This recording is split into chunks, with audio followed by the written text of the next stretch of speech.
भारत के हर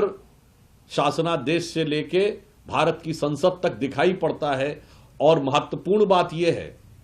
कि सम्राट अशोक बिहार की धरती के पुत्र थे। मुझे समझ में नहीं आ रहा है कि केरल से लेके कश्मीर तक बिहार से जुड़े हुए प्रतीकों के प्रति ऐसा लगता है कि कांग्रेस और उसके सहयोगी दलों ने कोई ठेका ऐसा ले रखा है उन्हें अपमानित करने का। मैं तेजस्वी यादव जी और राहुल गांधी जी से, इन दोनों से साफ पूछना चाहता हूं कि देश की पहचान के प्रतीक के ऊपर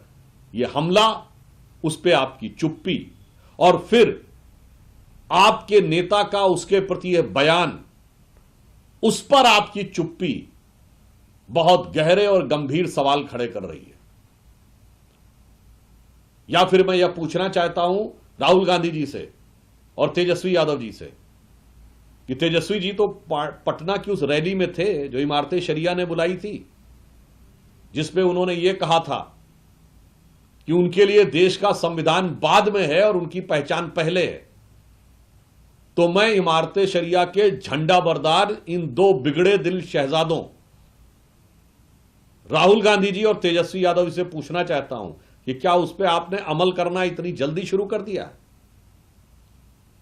और बिहार की धरती से जुड़े हुए प्रतीकों, भारत के महान राजाओं में से एक सम्राट अशोक जो बिहार की धरती के पुत्र थे, उनके प्रतीक और भारत के वराज की चिन्ह के प्रतीक जो बाबा साहब अंबेडकर के संविधान के ऊपर भी अंकित है, उसके प्रति ऐसे विचार एक बार फिर यह साफ दर्शाते हैं कि यह संविधान को ताक में रख के,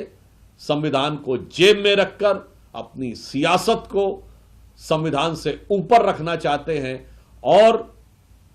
बिहार की धरती से जुड़े प्रतीकों के अपमान करने में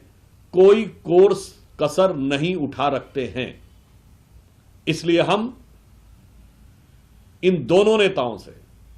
साफ साफ और इंडी गठबंधन के सारे दलों से साफ और स्पष्ट जवाब चाहते हैं कि भारत की पहचान के प्रतीक, भारत के सम्मान के प्रतीक, भारत के इस निशान पर हुए ऐसे आक्रमण के बचाव का जो प्रयास हुआ है, इस पर आपको देश से माफी मांगनी चाहिए।